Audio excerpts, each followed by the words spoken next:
start, I thought, let me read out a little bit of what we wanted to do this panel, what the panel will be about. So the future of studying cinema feels like exciting and expansive. As the medium continues to evolve, film study is no longer confined to the darkened theaters and classical text. It stretches across streaming platforms, virtual reality, AI-generated storytelling, and global digital cultures. Students of cinema won't analyze narratives or camera angles. They'll explore how technology reshapes storytelling, how audiences interact differently with films, and how diverse voices find a space in one's tightly guarded industry. Now, what's beautiful in this is, even after all these changes, the heart of cinema study remains the same. Understanding human stories, emotions, and imagination through moving images. The tools, formats may shift, but the urge to connect through film, to reflect society, question it, and dream beyond it will always guide the way forward. So, with this premise, I wanted to take this panel. Actually, I would like to introduce the panel before we start this. We have Aashish Kulkarni ji from Mumbai, Pune, all over India actually. He recently in May, when the Waves conference happened in Mumbai, he presented a paper which was actually he had written in 2005, which came into reality, the Indian Institute of Creative Technology. Now we will have institutions which are on par with IIT and IIMs for creative technology, which is amazing that so many filmmakers are here, and today we are going that way forward. I really thank you, Ashish ji, for doing that for us. We have Piyush, Dr. Piyush from RV University, Media College. He's been the dean. When I went to his office that day, I saw him standing next to the Queen, and I asked him, did they give you a knighthood? And he said, not yet, so maybe one day it will come soon. We have Gaurav Trivedi, who's from UID, an animation expert, and thank you for joining from Gujarat. And of course, we have our mentor Prakash, who's been with us and will be with us. So, Ashish ji, I'm going to start with you. How do you foresee these advancement in technology reshaping film education and the curriculum design, especially with the new trends which are following? Uh, you know, Historically and even today, uh, when it comes to education, I never give importance to technology so much. People have differences with me on that issue. But the best education is about not more than two tools. If you're a writer, you don't require anything more than pen and a paper. If you're a sculptor, you don't require anything more than nail and hammer or clay and a stick. If you're a painter, you don't require anything more than paint and paintbrush. And if you can do wonders with that, you can do wonders with 5,000 types of strokes you can do in different softwares, and it allows you to do a whole lot of things. But learning softwares, you don't become an artist. If you're an artist, you can use the software more effectively, and that's not going to change. Second important thing that I realize in the education spectrum is that we need to understand, in the overhyped world of AI, the thing is, we are in the business of storytelling. We are about EI, not AI. We are about emotional intelligence, not about artificial intelligence. Artificial intelligence is an incidental thing that has happened today. 10 years down the line, probably it might not be there. Today you are recording things, you are looking into your cell phones. 5 years down the line, you might not have cell phones at all. You just wear the glasses and everything is there. So the issue is that an over-obsession of technology is not a good thing as far as education is concerned. To give you an example, you all must be experiencing right now that you're watching OTT platforms today. And no sooner a new season comes in, may it be 6 episodes or 10 episodes or 8 episodes, all of them about an hour long, but you want to finish it in the same day or at the most in 48 hours. It's because of emotional intelligence of the creator. It's nothing to do with technology.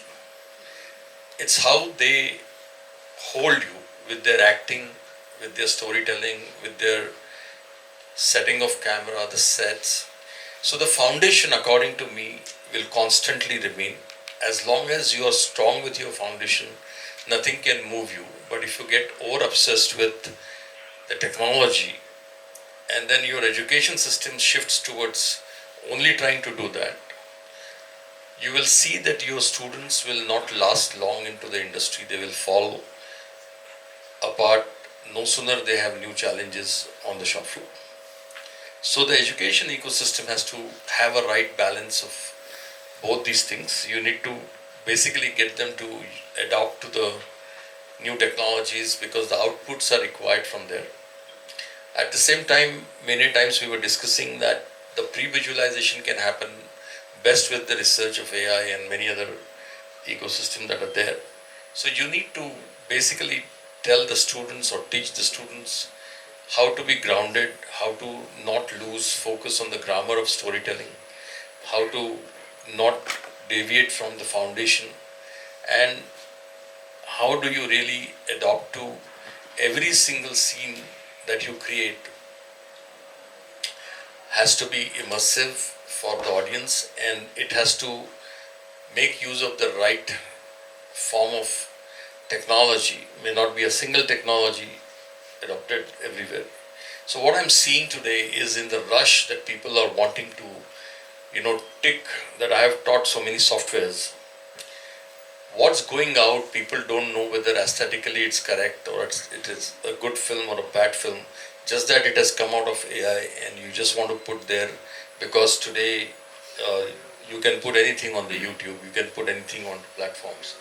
And then people think, and even parents and friends, they don't have too much of great expectation. They feel that their friend or son has done a great job by pulling out a film and put it onto YouTube. So when you appreciate somebody with a very low esteemed creativity and aesthetics, then that becomes a challenge for a storyteller.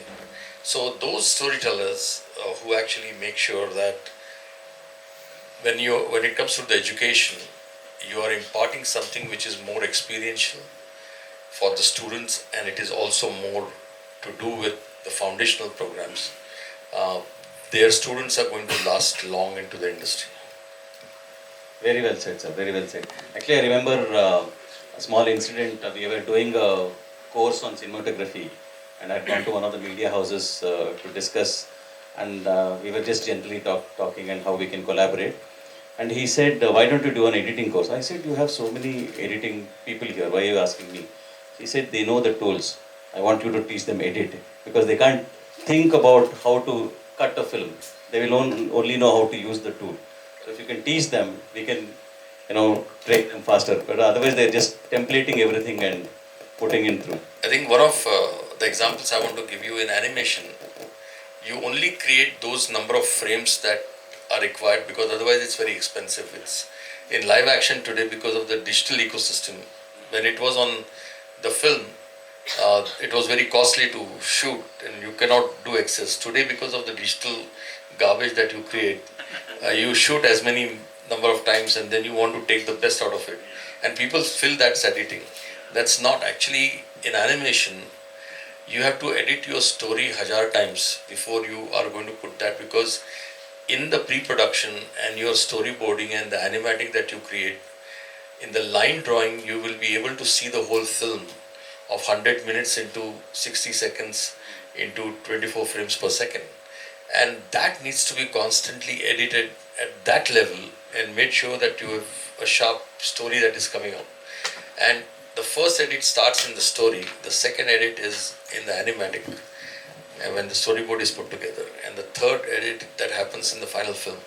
So that's the difference. If you are able to follow that grammar, you will not fall apart. Yeah, I think animation works the reverse, right? You do the dubbing first and then Yeah, so after the script, the first thing is the actors have to come and act the voices out. And those voices are heard to do the storyboard also. And those voices are, with the headphones, the animators also animate with using the same voice. So the voice happens first, not the last. Thank you, sir. As we are talking about animation, we will move to Gauravji. Anji. Sir, just wanted to check with you because you are a professor and you teach animation today. Yes. And how does studies integrate design thinking and the approach and the enhancing student learning? Okay. So this is my personal point of view. Design thinking has always been there. In making a film. But before we talk about design thinking, let us understand the difference between an artist and a designer. When you are, and that will lead to the discussion what we're going to have about the design thinking. So as an artist, you work for yourself. But as a designer, you're working for somebody else. Okay. So when you are talking about design thinking in cinema, it helps a lot to a commercial cinema rather than art cinema. Because when you empathize towards your audience, when you figure out what they want, what they need and everything, right, and then you of course prototyping, animatic storyboard, ये सब आप करते हो, and then you reach to a conclusion of making a cinema. So rather than just making a cinema, you're actually designing an experience which is going to impact to the targeted audience. So I think design thinking is always been there in a different way, but it is a very important tool when you want to make a cinema for dedicated audience, and that is where learning design thinking is very helpful when you want to conceive films which will communicate to mass and audience. Yeah. Hello. Prakash and I have been talking about, I think, design, memory, and a lot of pedagogy in our last, from years of collaborating with each other. And Prakash comes from a very huge theatre background, and that's what I wanted to talk. I wanted to ask Prakash about how studies, especially in pedagogy and theatre, moves into the memory and telling stories. If you can talk a little bit of that. Yeah, thank you. That was the idea was that I was going to give that as a lecture, but I told him that because this is going to be a very useful panel for you. I thought I won't take that time. I'll just make it very short. I'm going to repeat also what I just said, at a book release function 3 or 4 days ago. I was struck by one idea that, if you take away your memory, who are you? When you're no longer able to identify yourself.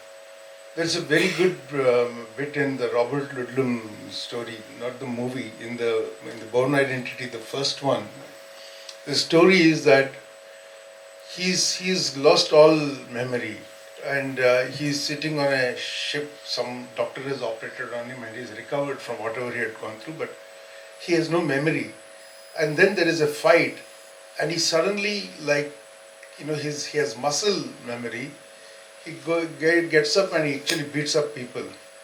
And then he begins to worry that he's a bad person. Otherwise, how did he know how to beat up people like that? Is what he thinks, okay? It's a fascinating thing. The first thing about amnesia was, there's a James Hilton story. I forget, I keep thinking it's called Lost Horizon, but I think that may be the Shangri-La story. I'm not sure which one it is, Hilton's. He has amnesia. I was 14 years old when I read it.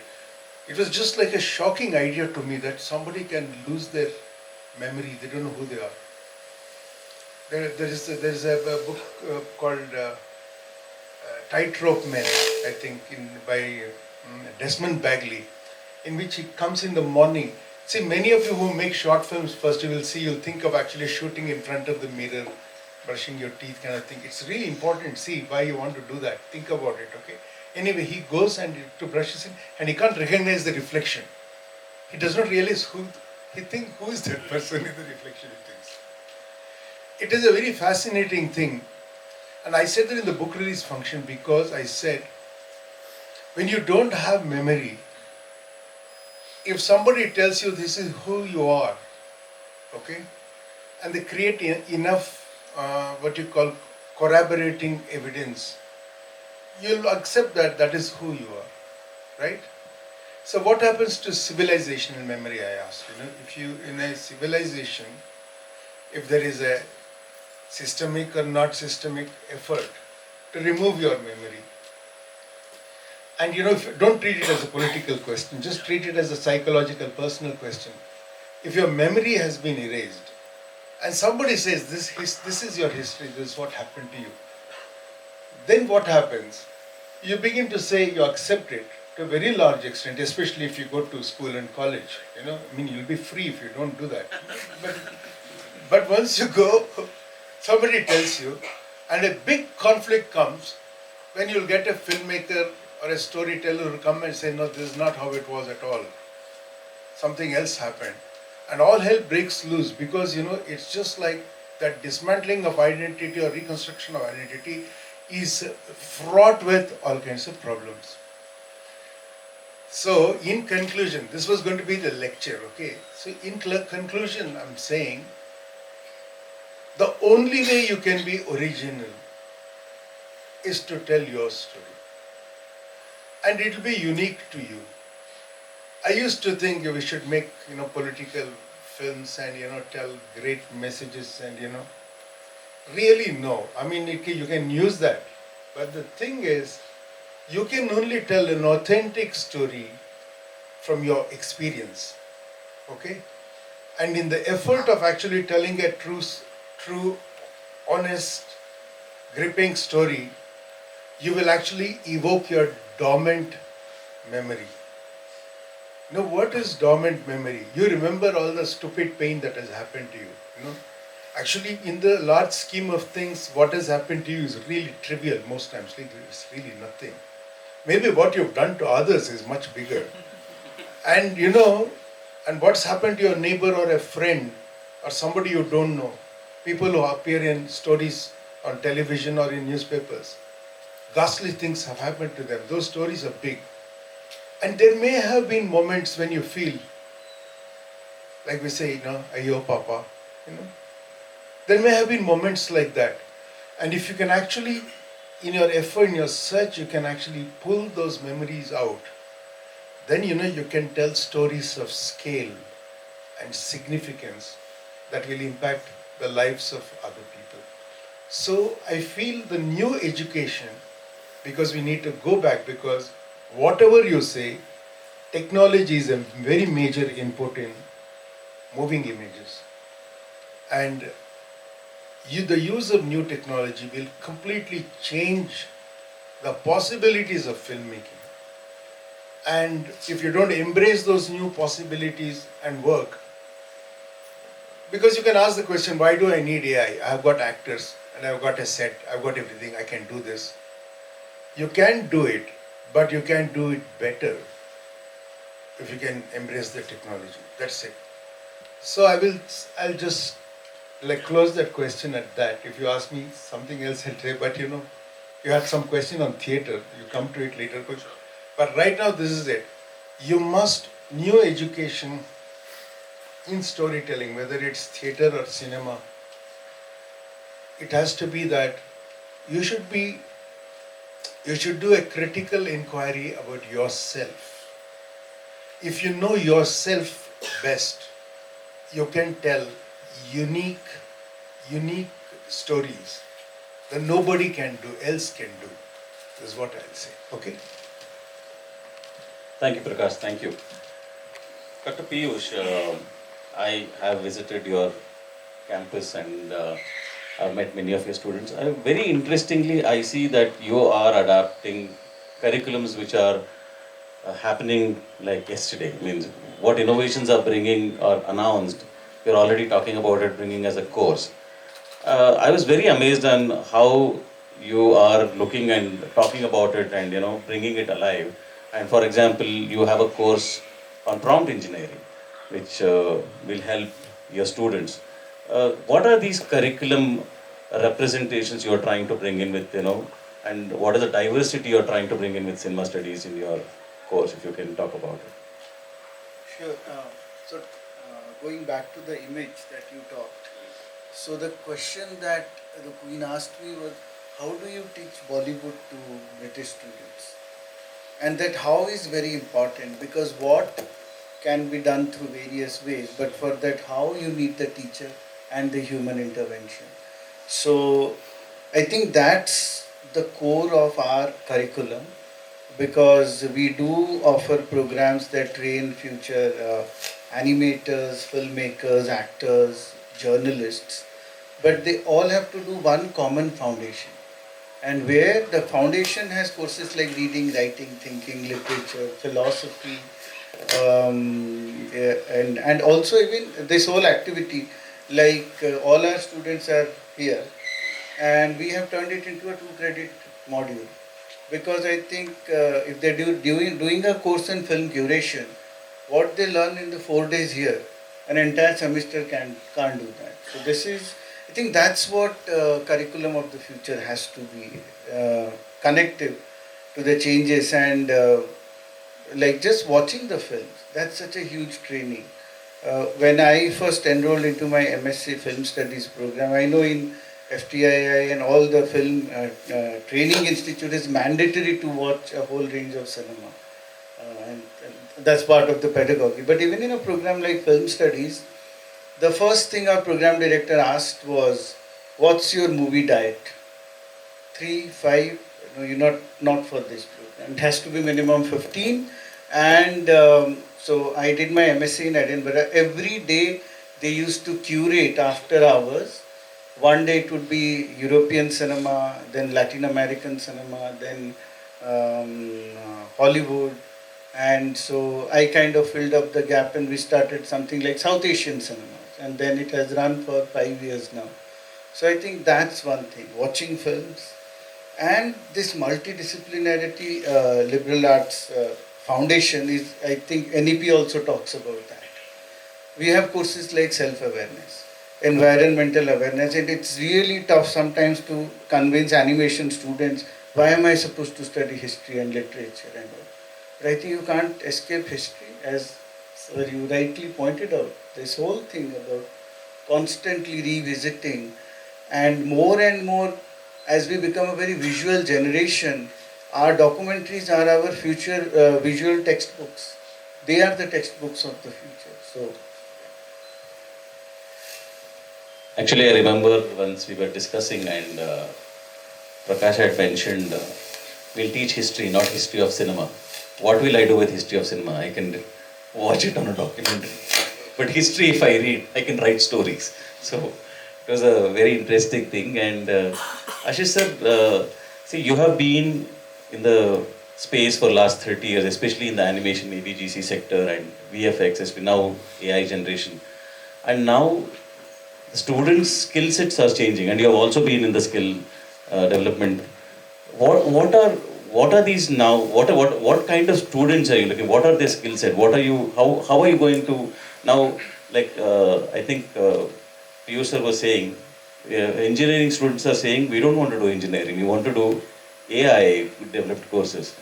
Now the skill sets are changing. I know you said the core is to have going back to learning what is the basic skill, but what are your thoughts on that now?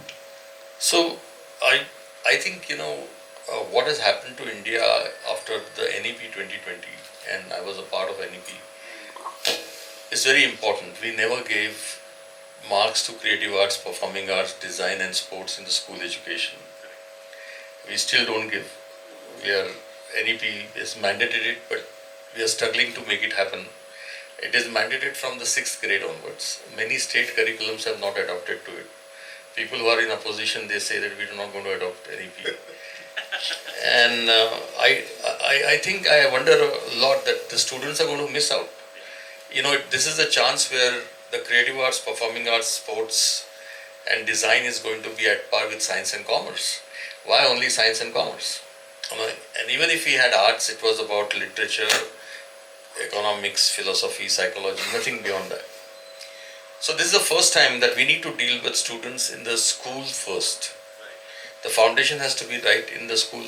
We need to get them, and people are making a mistake by saying that we are going to teach them gaming or animation in the school. It's not required. The issue is that that's a derivative. You need to get them to look at things, do things better. According to me, the education, if it doesn't change, the students will fall out of education very strongly. What you are doing in K-12, students are today ready to deliver it in probably K-8. Because the life of the student's parents and the teacher has become miserable. Because when we were growing up, our parents exactly knew what information system we were exposed to. Today as a parent, the parent just doesn't know what information system the kids are exposed to. And many a times when the parents and teachers are talking to the students, they have already grabbed that knowledge from somewhere else and they are trying to judge whether they are right or wrong. And it becomes a very peculiar situation in every house or even in the classrooms today. At the same time, many things that we used to learn in the class is already given today when they actually are doing things and watching content or do anything and everything. At the same time, you need to also realize in parallel what is happening is that when we were kids, we used to read books, we used to read newspapers. Then we actually migrated to laptops and desktops, we used to read there. And now it's come to the cell phones. But now we don't want to read, we want to watch and understand. And that's where the videos, according to me, there are 3 V's which are going to control the communication in the next 5 to 10 years. The first V is the video, the second is the vernacular, and the third is the voice. And I'm saying voice because I have a cook who's come from Bihar, is with me for 20 plus years, has never gone to school at all, but is a fabulous cook. But when I asked him, where do you stay? He says, I stay 40 kilometers from Darbhanga, and he doesn't know how to type Darbhanga. So he gives a voice command. And he shows me how to read Darbhanga. So the issue is that we are in a world where a lot of transitions are happening. And how do you really get them to relate to all these transitions? The education system will have to really see that we will have to have teachers taking them to forest, teachers taking them to look at the animals. People in urbanization have not been exposed to the nature, what he's talking about, what has been mandated even in their sustainable studies and all. So if you really see and ask me what's going to be the future, like the technology, as sir is saying, has to be adopted, we need to only tell them what output you will get from what technology and they explore on their own. But what is good and what is not so good, what is aesthetically correct, what is not correct is what we need to teach them. And for that, your experiential learning and going out has to be more than anything else. You cannot go to a prototype education system where you have to give a 3 hours written exam and it's a standard for every single vertical. If an actor has to give a 3 hour written exam, animator has to give a 3 hour written exam, they are going to fail. Because they have to perform and show. And if their performance is liked by audience, then they should get marks according to that. The issue is that we will have to change the framework. We will also have to change the timelines that the students are getting graduation and post-graduation or whatever. So I feel that kids born in the world after 2000 are global citizens by itself, and they have an exposure to the medium. And we just recently because I come from the advertising background and I used to teach with Micah. I was the CEO of Mudra Communication before coming in animation. And we do an analysis of viewership and the readership. Recently when we did a survey we were surprised to see that the kids in the rural area have same inspiration as the kids in the urban area. They want to watch the same ads, they want to watch the same films. Their inspiration levels are absolutely the same. And this has been happening because of the penetration of mobile phones, internets and everything. India is a very unique country. We have 600 million smartphone users today. We'll be 900 million by December 26. And that gives a whole lot of access to a whole lot of things. We have 34 crore kids into the schools and the university ecosystem, which is a sizable amount. Yes.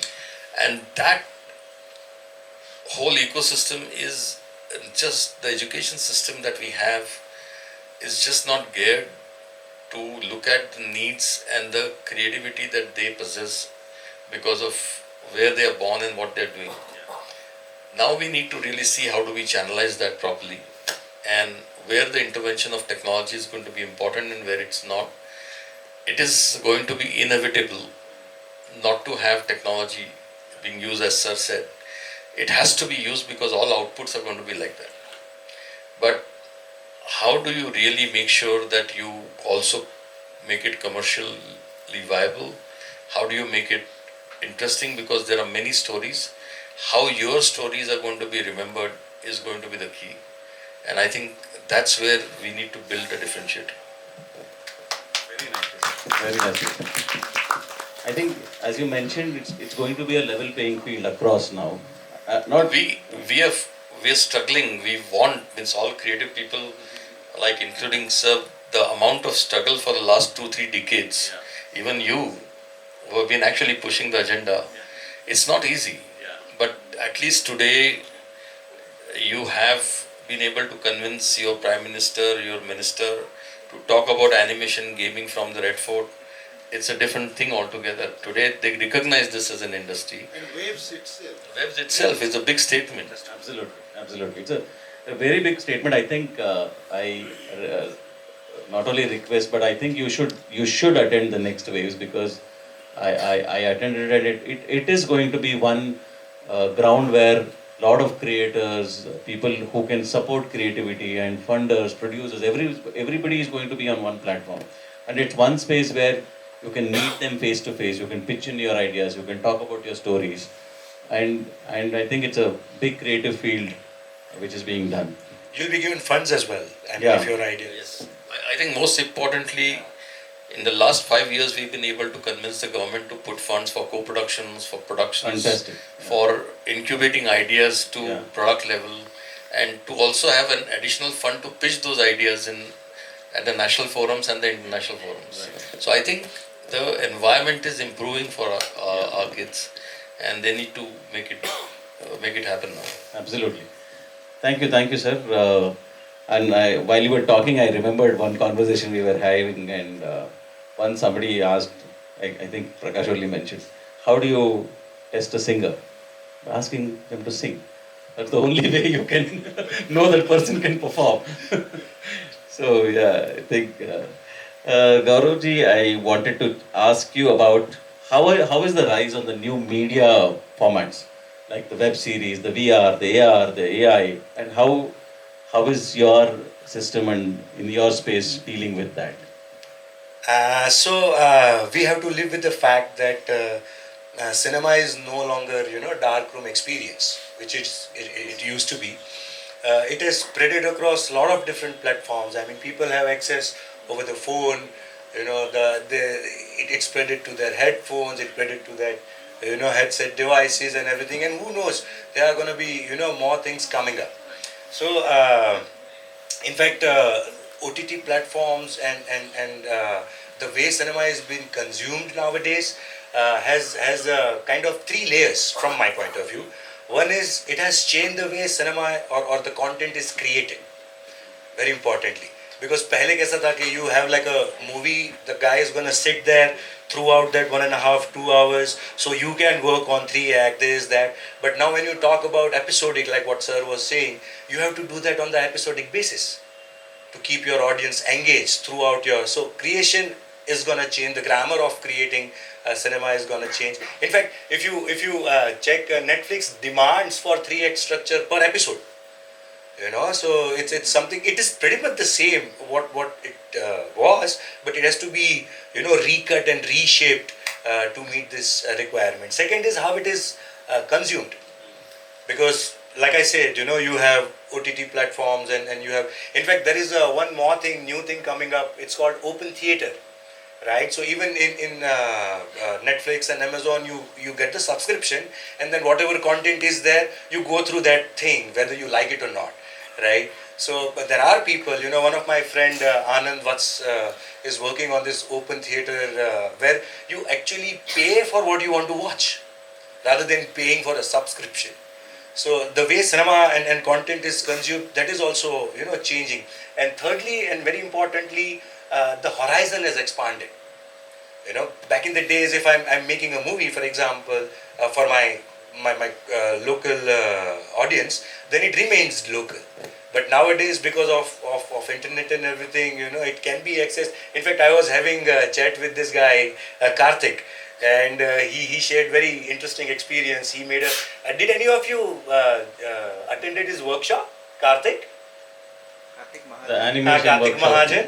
Mahajan.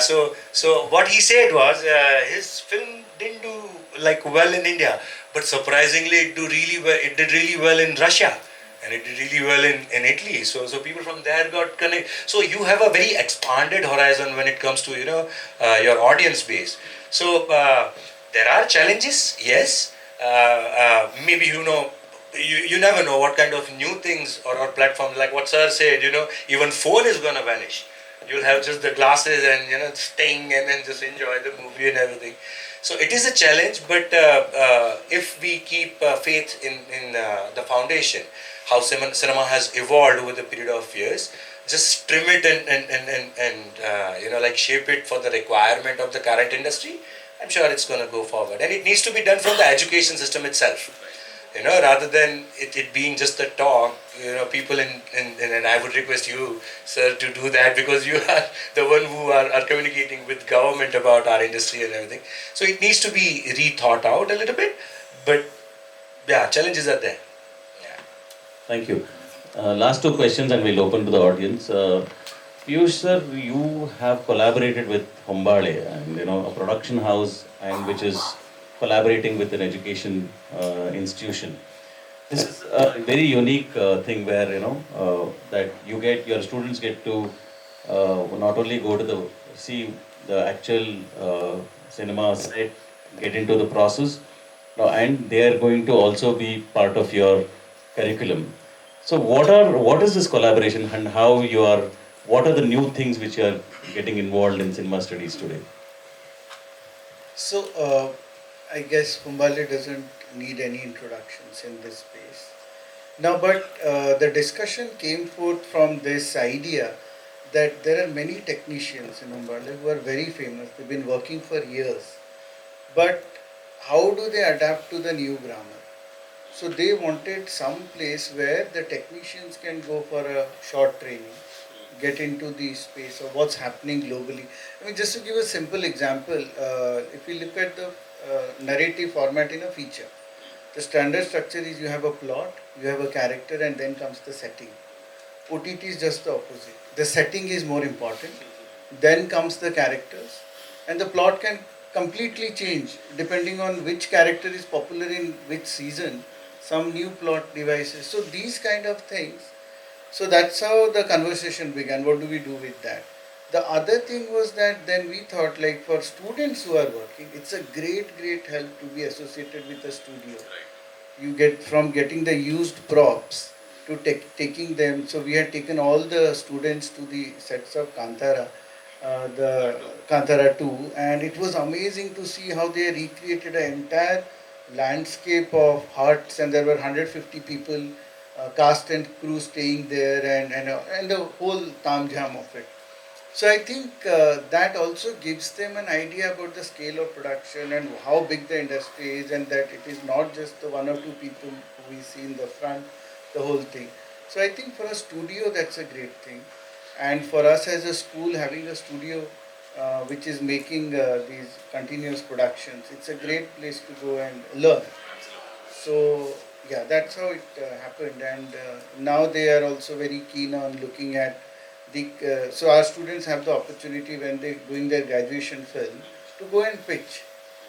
So and then if they make the cut, then they get funded to make the film. So that's how it actually started. But I think it's a great model, and we have also requested that whatever props they're using, and once they're done, instead of just binning it, give it to us, to our own productions and stuff like that. So that's how they started, but it's going, we're still discovering what all new things Yeah. can be done. Excellent. Actually, one of the things I can also ask, which we have spoken, is they're building a huge studio space in their school, and they're going to open it to short filmmakers to come and explore if you want to shoot there and work with collaboration with the university. I think it's a great opportunity. From the festival, we will definitely work with this and announce it to you. That's the last question before we open to the audience. Also, there is just one more. So we have a film festival going on. So our trust has agreed that this year onwards, the filmmakers who won, they get full scholarship to come and study. So the idea is Excellent. that our master's program and all. So and maybe you could explore the same thing. Absolutely. With BIFF also. Yeah, thank you. I think that's a great thing. Probably by next year we will start doing that. Prakash, my question is, what do you say to these inspiring filmmakers about how the landscape is changing today? And you have been looking at these kids and you work with many of them actually in your work. What do you like to tell them? See, mainly I want to tell you that I have receded from wanting to tell stories through movies. Because I find theatre a lot more interesting to do the stories I want to do. Because it requires much less begging, for money, for audiences and, stuff like that. It's just like, there's more dignity, I feel. I don't even watch my own films. But I still love films. If there is something that, if I can get a bunch of young people to go and watch together and discuss it, I would still love to do it. I want to tell you the main difference between the cinematic medium and say the theatre medium, for instance. See, cinema is a recorded medium, okay? And the structure of monetizing cinematic products is so rigid at the moment. It'll get dismantled. It'll soon unravel. But the thing is, it's so rigid. It allows very little scope for recording again. To do a. Say I do amateur theatre. There's a short story by Sri Ramaya, which we adapted over 4 days. And on the 7th day, we did a show for Unboxing Bangalore last year. And it was that we got a standing ovation. We hadn't even completed all the lines correctly, but we said it's a work in progress. Over the next 7 shows, because it became very popular, I kept changing the script. And then it settled after the 7th show. The script remains now. Now I'm doing this play Parvada. We have done 70 shows. 57 shows I had done Rangayana. It was a state repertory. They took it everywhere. I couldn't control that much. But in India, not just NEP, when the government changes, all the cultural preferences of the government also change. So the government the repertory stopped doing the play. So from our own group, which Anand is also a part of, Center for Film and Drama, we remounted the production. And we have done 8 plus 5, 13 shows of it now. And I have changed it. We do 3 shows, 2 shows at a time kind of thing. I've changed it. Actors change. Interpretation changes. There was this little bit I tried to describe to Aashish ji, on a scene in it. That thing I did only 3 days ago because the new set of actors have come and I realized I can do it like that. That is more exciting to me. The reason I'm saying this is that cinema has got huge possibilities, technologically enabled possibilities. In the future, in my opinion, cinema will become extremely big in one area that maybe nobody in this room is thinking of sitting on that side. I know people here have thought of it. You know, it will be used for distance medicine, to teach film itself, to teach science, to teach maths, to try cases that courts have to try. Cinema will be used. The technology of cinema will be used. Because there are, say for instance, 50 million cases pending before Indian courts. If it is based on prior knowledge, All India reference and case laws that the Supreme Court itself has decided, amendments made and previous CRPC, Civil Procedure Code, bookkeeping laws, AI with large language models will do it. In the third second, it will start printing a judgment for you. If it can do it for all the cases, and then only for appeals you go to the courts, a lot of problems will be solved. So I think the future of cinema is, I feel, elsewhere. It is also therein in telling your stories. But the paradox of it is that the technological possibilities of cinema, there is a danger of pushing humans out of it. If you do stories exactly like you did before, if you want to have Harrison Ford again as a young, Indiana Jones, then, I'm sorry to hurt you. Somebody walked out of the room at a party because I said, there is no young Harrison Ford. It's technology. But because that lady was a fan, she said, I don't want to listen to bullshit. And she walked away. But if you want to watch, say, Dr. Rajkumar or Dilip Kumar or something, it is possible. And it'll work. 180 pages Milton Boone novel or, thing can happen again and again, It can happen with the actors you want, of your choice. You can go and watch the film you want with the actors of your choice.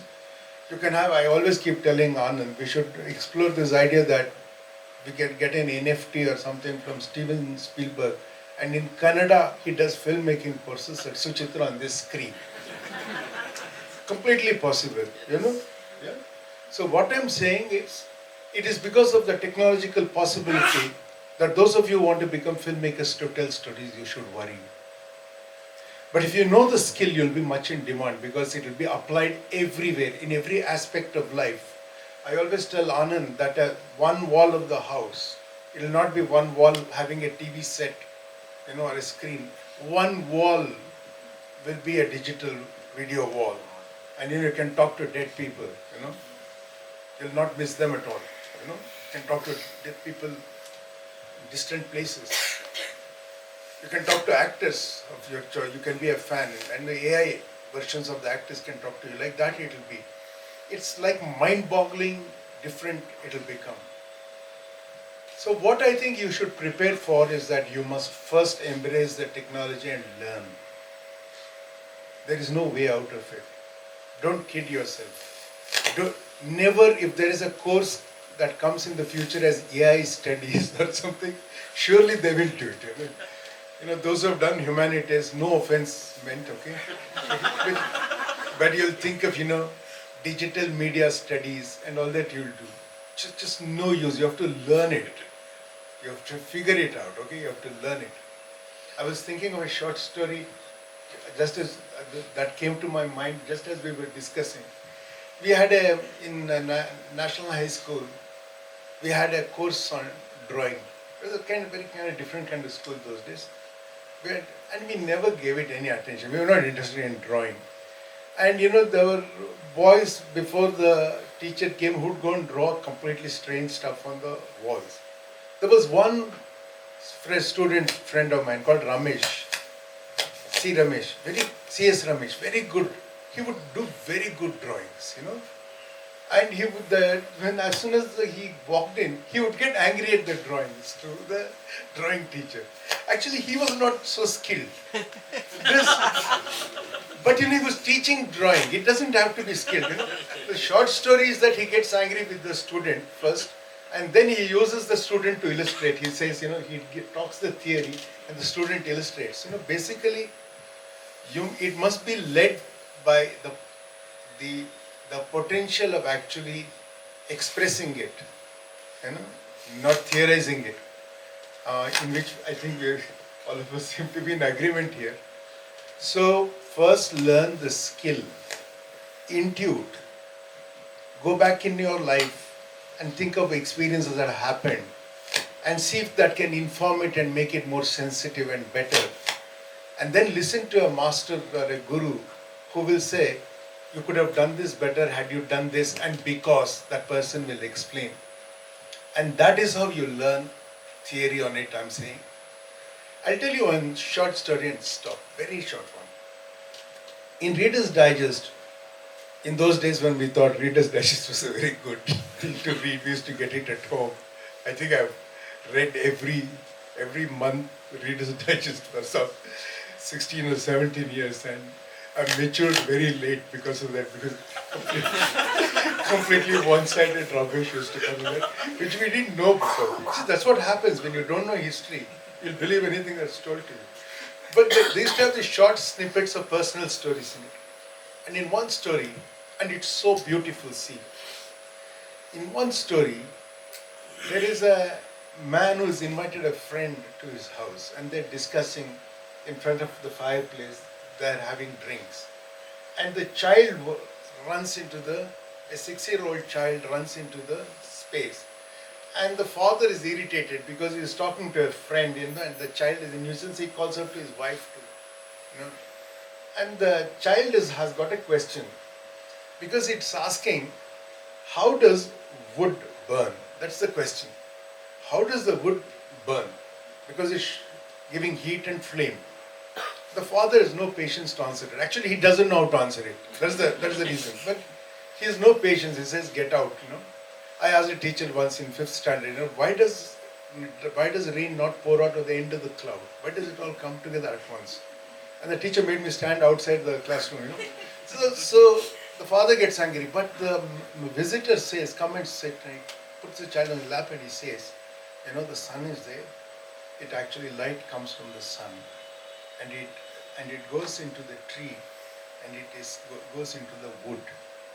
And when the tree dies, and it goes into the ground after many years, but the heat stays in it. It becomes powder, it becomes pieces, it becomes coal, but it still stays in it.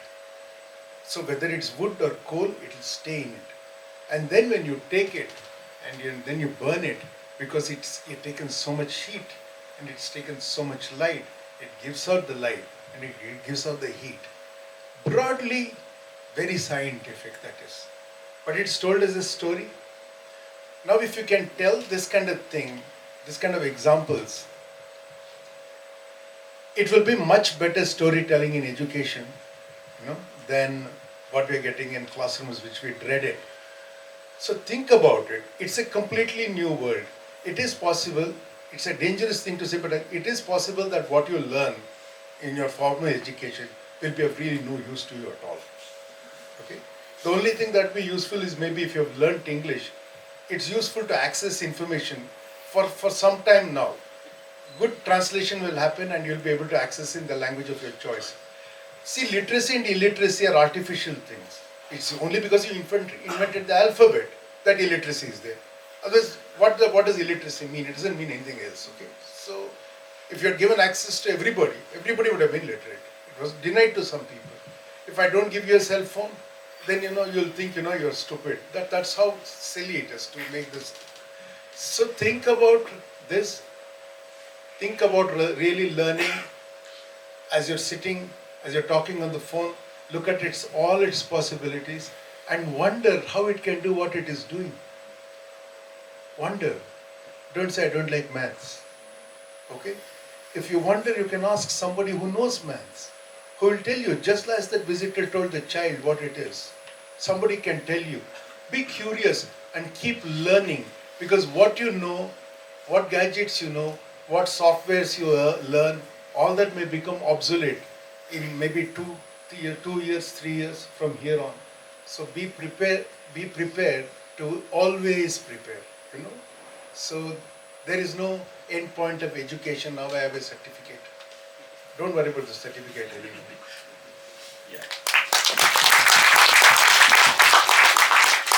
Thank you, Prakash. I just want to also tell that the play he did, Parva, was 9 hours. So it was not a small one. So it's again, I think, just promote that also. It's happening again in September. So please. 5th, 6th, and 7th. Come and sit for 9 hours and see if you can make a 9-hour movie and make people sit.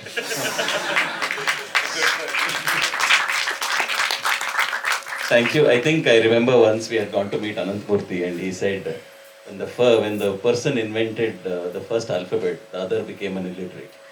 So I'd like to open for questions and if anybody has some thoughts or questions. Like I said, there are no stupid questions. Yes. Nobody wants to go into cinema studies? I'll tell you why. One of the things that we are battling with is the nomenclature of the degrees that we have. We have Bachelor of Fine Arts. I'm on the academic council with FTI for the second time now. But I didn't understand, there's a film and television. What is television got to do with it? Whatever you make for television is also film. Yes. Yes. Second is that, you have Bachelor of Arts, you have Bachelor of Science, and you're not able to grow out of that. We've recently told the UGC that we need Bachelor of Creative Arts and Sciences. And you need to combine arts and sciences together to make some sense. Graphic arts and sciences, storytelling art and sciences. So you are able to bring in a legitimacy to the whole thing. And then they said that how does that really work? And then I had to search for the whole analogy and give them analogy that, the most popular programs right now are BBA and MBA. And I asked them what is the full form of a BBA and MBA. Can anybody tell? Bachelor of Business Administration and Masters of Business Administration. So you are becoming an administrator. You have nothing to do with management. Somebody in the West has fooled you and you are just getting fooled. Whereas UGC in 70s and 80s had a very nice nomenclature which is still existing. It's called Bachelor of Management Studies and Master of Management Studies. That should be the true management degree. So I think what we need to do is to really think, although Prakash sir has told you in my experience hiring people in my studio also, the degrees didn't matter at all. If they can do traditional art form, anything can be taught to them because they know the basics. And I think that's very, very important.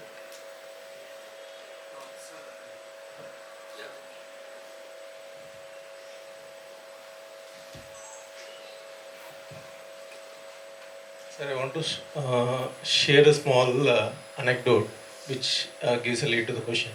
So, I think a few months ago, there was an image shared in the WhatsApp and there was a prompt given to a image generator, Mother Teresa fighting poverty, right? And then image was generated where Mother Teresa is physically abusing poor people. That's the image generator. And then this was shared in the WhatsApp, and then one friend was very happy that if this is the level of AI, we are very safe, we can survive. One more friend reacted to that saying that if this image was shown to a kid who was born post 2000, he will give more credit to the AI and then believe that is the truth. He will not believe me, who knows the real life experience. So how do we reconcile this? So that argument was very thought-provoking for me. So how do we reconcile this? So that was exactly what I was saying. The foundation has to be right. Unless and until your foundation is right, you don't know what is right and what is wrong. But don't get carried away by that because AI is going to rewrite itself every single day. And what it couldn't do 2 years ago, it will start doing now. And it will improve upon that. It will beat you very badly. Okay, what we didn't talk about right now is again virtual production. So people think that a lot of jobs are going to be gone, but a lot of jobs are also going to be created if you adopt what Prakash sir said, that you need to adopt to it every single time, and you have to be prepared to learn every single time. And as long as you keep that thing going in you, the things would definitely happen for you, and things will get obsolete for people who are not adopting to it. Thank you. See, you get these videos of Trump talking, Trump and Modi singing, Naga Moo Moo and all that you get. Do you believe it? You don't believe it because you have credible other information which makes you critically inquire about this and say it's not. So basically, if you have learning from experience, from connecting to your society, learning not in isolation to score great marks, but learning what your society is, where you live. See, you should all know where your clothes come from, where the cotton is grown, why the farmer is getting a certain rate for the cotton, and why does he kill himself, and how much you pay for it. There's a connection. If there is a dyes put on the shirts that you're wearing, or clothes that you're wearing, or the sari that you're buying, if the dye goes into the river and the river is actually getting poisoned with heavy metal and all that, it should bother you. You can't learn in silos. You can't tell stories about other people if you don't know other people. Okay? The thing is, you should connect. You should care. A storyteller fundamentally needs empathy. You should care about others. Your heart should be filled with love to tell a story. Otherwise, this is not the correct thing, Investment banker, very good. But not this, Yeah. Okay, I think we are also getting into the next session, so we'll close this session. Thank you very much for attending. Thank you, panelists. Thank you very much. Thank you. Wonderful day. Thank you very much.